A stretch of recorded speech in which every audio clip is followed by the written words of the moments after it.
Washington Hilton హోటల్లో కాల్పుల ఘటనపై కేఏ పాల్ స్పందించారు. కాల్పులు జరిగినప్పుడు తాను హోటల్లో ఉన్నానన్నారు.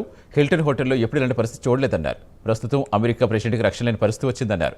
యుద్ధాలతోటే ఈ స్థితి వచ్చిందని కేఏ పాల్ అభిప్రాయపడ్డారు. ఇప్పటికైనా యుద్ధాలు ఆపి శాంతి కృషి చేయాలని పిలుపునిచ్చారు. ప్రెసిడెంట్ ట్రంప్ గారిని ఒక షూట్ చేయడానికి ప్రయత్నించడం మీరు చూశారు. అసలు ఈ హోటల్కి ఎంత సెక్యూరిటీ? 37 సంవత్సరాల నుంచి నేను ఇక్కడ ఉంటున్నాను. గత 3 నెలలు ఫిబ్రవరి 5th ప్రెసిడెంట్ ట్రంప్ గారు, స్పీకర్ జాన్సన్ ఇక్కడ ప్రేయర్ బ్రేక్ఫాస్ట్కి వచ్చిన దగ్గర నుంచి నేను రెగ్యులర్గా పీస్ టాక్స్ లో ఉన్నాను.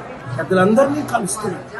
ఎవరు రావాలన్నా సెక్యూరిటీ త్రూ రావాలి. అలాంటిది ఒక అమెరికన్ ప్రెసిడెంట్ ఉంటుండగా చూడటం ఎలాగొచ్చారు?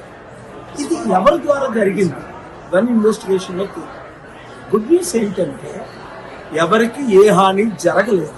బై గాడ్స్ గ్రేస్ ప్రపంచంలో శాంతి కరువైపోయింది, యుద్ధాలు ఎక్కువైపోయాయి, క్రైమ్ ఎక్కువైపోయింది, పాపం ఎక్కువైపోయింది, సెల్ఫిష్నెస్ ఎక్కువైపోయింది, పొలిటికల్ అజెండాలు ఎక్కువైపోయాయి.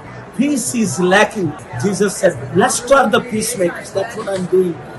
నా పీస్ శాంతి చర్చలు సఫలం అవ్వాలని, ఇజ్రాయెల్ యుఎస్ ఇరాన్ యుద్ధం ఆగాలని, అలాగే Iran Lebanon, Israel Lebanon, Iran అన్ని యుద్ధాలు ఆగాలని.